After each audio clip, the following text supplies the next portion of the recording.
بسم اللہ الرحمن الرحیم۔ رائے انفارمیشن کے دوستو السلام علیکم۔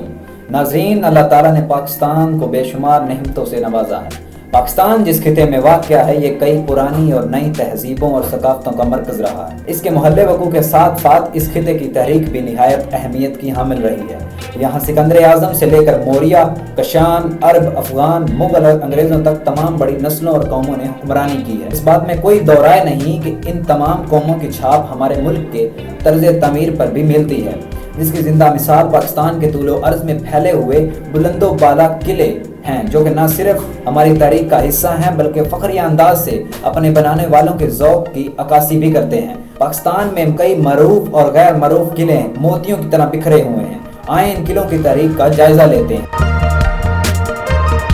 شاہی قلعہ لاہور۔ یوں تو پاکستان میں بے شمار قلعے ہیں، لیکن ان سب میں سے جو شہرت لاہور کے شاہی قلعے کے حصے میں آئی وہ کسی اور قلعے کو نصیب نہ ہو سکی۔ مغل شہنشاہ اکبر کے دور میں بنایا گیا یہ قلعہ آج بھی پرانے لاہور کے شمالی مغربی کونے میں آن بان اور شان کے ساتھ موجود ہے۔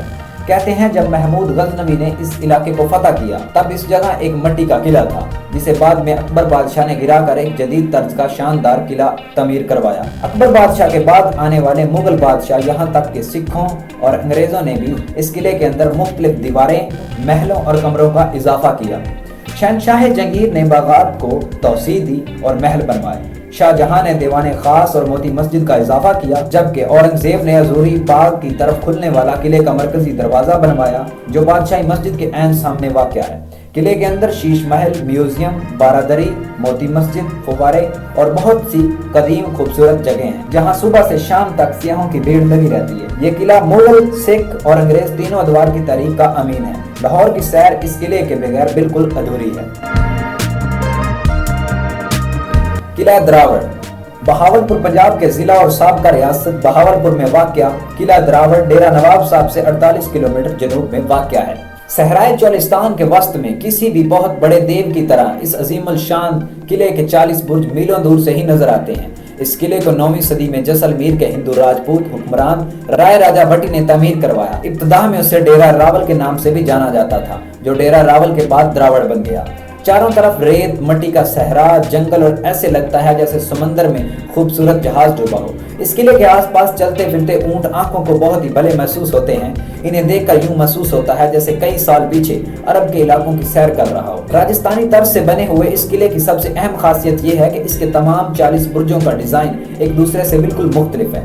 اس کے زیادہ تر برج ابھی تک قائم ہیں، جس کے اوپر سیاہ اینٹوں سے ڈیزائن نہایت خوبصورت انداز سے بنائے گئے ہیں۔ قلعے کے اندر جنوب مشرقی کونے میں پانی کا ایک قدرتی تالاب ہے، جسے مقامی زبان میں ٹوبا کہتے ہیں۔ قلعے کے اندر ریاست بہاولپور کے سابقہ نوابوں کی قبریں بھی موجود ہیں اور ان کے مقبروں پر نیلے رنگ کی خوبصورت ٹائلوں کا کام کیا گیا ہے۔ مقامی باشندوں میں قلعہ دراوڑ کے بارے میں ایک روایت مشہور ہے، جس کا پس منظر یہ ہے کہ روہی چولستان کی صحرابی کیفیت کے تحت قلعے کی دیواریں دن میں 7-8 مرتبہ رنگ بدلتی ہیں۔ قلعہ دراوڑ میں ڈیزائرڈ جیپ ریلی کے انعقاد سے اس علاقے میں سیاحت کو فروغ ملا ہے اور ہر سال ہزاروں سیاح اس قلعے کو دیکھنے کا رخ کرتے ہیں۔ قلعہ بالا حصار، پشاور۔ افغانستان کے رستے برِ صغیر پر حملہ کرنے والے جنگجوؤں سے بچاؤ کے لیے پشاور شہر کے مغرب میں بالا حصار کے نام سے ایک قلعہ بنایا گیا، جو آج پشاور شہر کی پہچان بن چکا ہے۔